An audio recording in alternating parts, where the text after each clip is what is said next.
This is the installation video for the integrated Hewitt boat lift boss.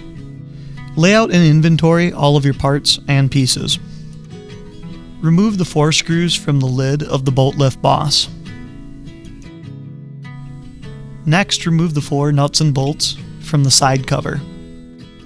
You're ready to remove the side cover now.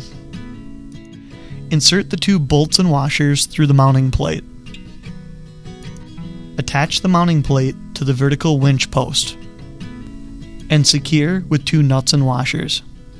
We're now ready to attach the lift boss to the side cover. Line up the holes and reinstall the 4 bolts. Note that the top 2 bolts require both a washer and a lock washer. Make sure that the nuts and bolts are tightened down securely. Plug the lift boss in and rotate the cable drum to reveal the hole. Insert the winch cable through the hole in the cable drum. Now rotate the cable drum counterclockwise to reveal the set screw.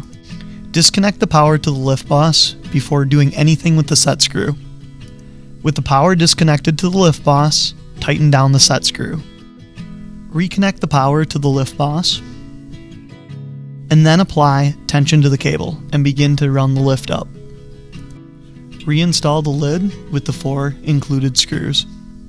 At this point, recheck that everything's been properly secured. This completes the installation of the Hewitt Integrated Lift Boss.